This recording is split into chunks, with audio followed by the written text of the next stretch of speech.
Hello, my dear friends. Welcome back to the lecture series of Judicial Examination. I am Dr. Wasim I Khan, Assistant Professor, Shri Shivaji Law College, Parbhani, Maharashtra, India. In today's lecture, we will discuss Section 42 to Section 45 of Criminal Procedure Code 1973. These sections are part and parcel of chapter of arrest.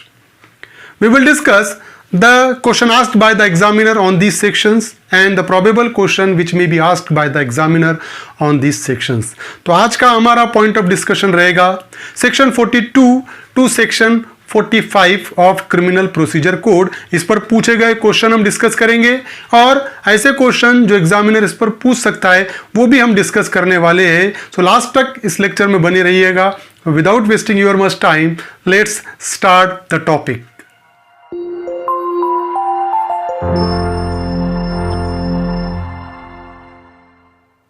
Section 42 to 45 that deals with the chapter of arrest. So, Section 42 deals with arrest on refusal to give name and residence. Any person who in the presence of a police officer has committed a non-cognizable offence refused to give his name and address. Suppose if any person who has committed any non-cognizable offence in the presence of any police officer, अगर कोई accused police officer के मौजूदगी में, police officer के presence में अगर कोई non cognizable offence करता है and after commission of non cognizable offence he refused to give his name and address. जब ऑफेंस किया उसने, ऑफेंस करने के बाद नॉन कॉग्निजेबल ऑफेंस है, नॉन कॉग्निजेबल ऑफेंस में विदाउट वारंट अरेस्ट नहीं कर सकती है पुलिस ऑफिसर. तो पुलिस ऑफिसर ने उसको नाम और पता पूछा उस अक्यूज्ड का, बट उसने बताने से मना कर दिया or gives a name and address which the police officer considers to be false. He may be arrested by such officer in order that his name or residence may be ascertained. So, if the accused fails to disclose his name and address, and if he discloses such a name and address which seems to be a wrong one, under such a circumstances, police officer is having a power to arrest that person without warrant until and unless his name and residence is ascertained. तो अगर कोई accused police officer के presence में non cognizable offence करता है और police के कहने के बाद अगर अपना नाम और पता सही नहीं बताता है या बताता ही नहीं है, उस सिचुएशन में पुलिस ऑफिसर उसको विदाउट वारंट अरेस्ट कर सकता है और उसको तब तक कस्टडी में रख सकता है जब तक उसका नाम और पता न चल जाए.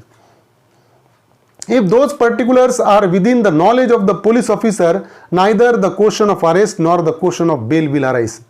Suppose if the name and residence are already in the knowledge of police officer, then there is no question of arrest and there is no question of bail.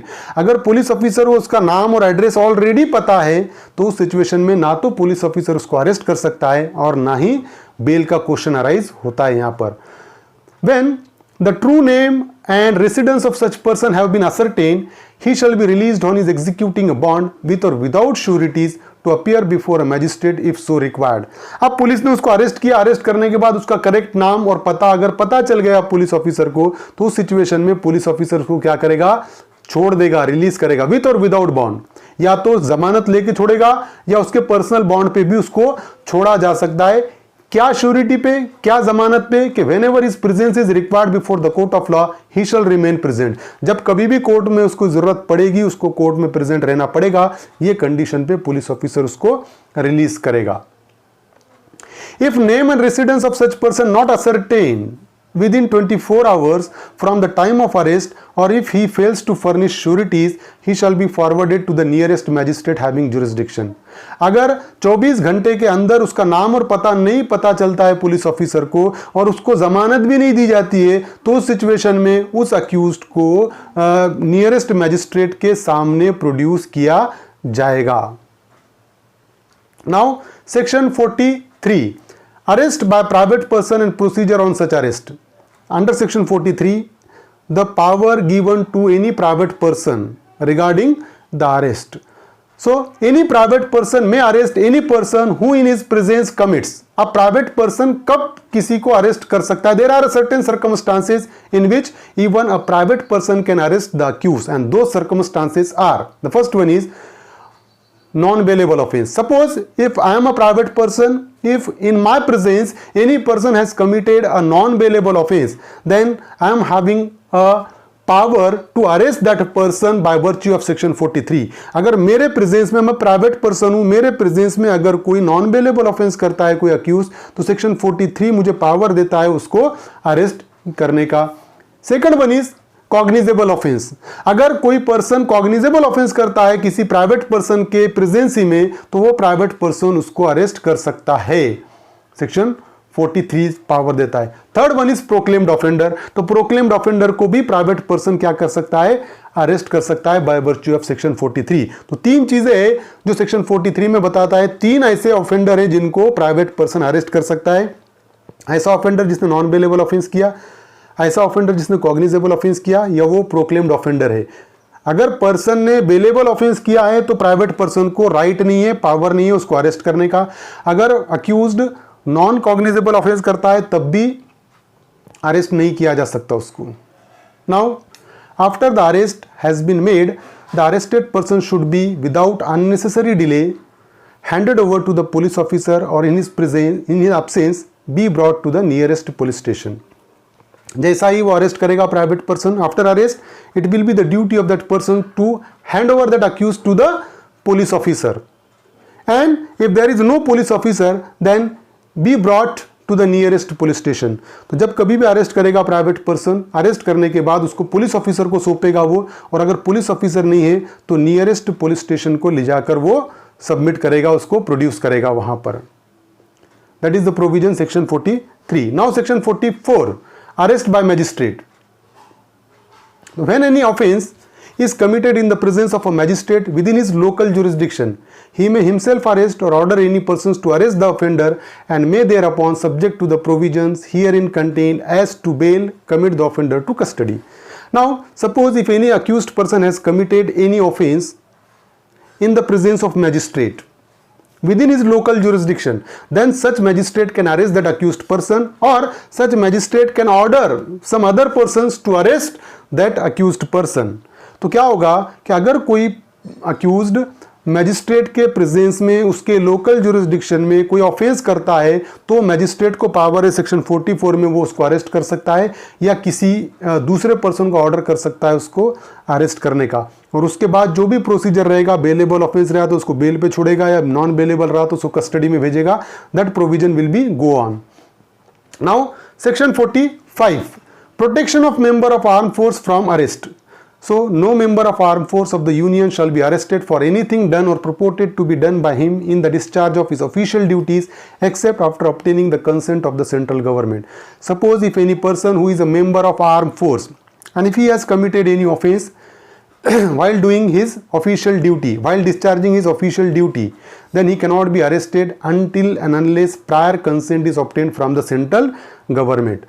तो अगर कोई आर्म फोर्स का मेंबर, कोई military का member अगर कोई offence करता है, कब? उसकी ऑफिशियल ड्यूटी डिस्चार्ज करते वक्त, उसका काम करते वक्त, उसका ऑफिशियल एक्ट करते वक्त अगर कोई ऑफेंस करता है तो उसको प्रोटेक्शन प्रोवाइड किया हुआ है सेक्शन 45 में. उसको अरेस्ट नहीं किया जा सकता. अगर अरेस्ट करना है तो सेंट्रल गवर्नमेंट की परमिशन रिक्वायर्ड है. सेंट्रल गवर्नमेंट अगर परमिशन देता है तभी उसको अरेस्ट किया जाएगा, अदरवाइज नॉट. नाउ इस पर पूछे गए क्वेश्चन प्रोबेबल क्वेश्चन है कि जो क्वेश्चन पूछ सकता है, arrest on refusal to give name and address is mention under which section? Section 41, 46, 42 and 41. Sorry 41 double आ गया यहां पर. तो correct answer is section 42, arrest on refusal to give name and residence. अगर कोई पर्सन पुलिस के officer के presence में कोई ऑफेंस करता है और नाम और पता नहीं बताता है उस पुलिस ऑफिसर को, तो पुलिस ऑफिसर उसको अरेस्ट कर सकती है, and that provision is mention under section 42. Another probable question is that any private person may arrest any person who in his presence commits non-bailable offense, cognizable offense if he is a proclaimed offender, and all of the above. हमने already discuss किया है कि कौन से person को arrest कर सकता है प्राइवेट पर्सन.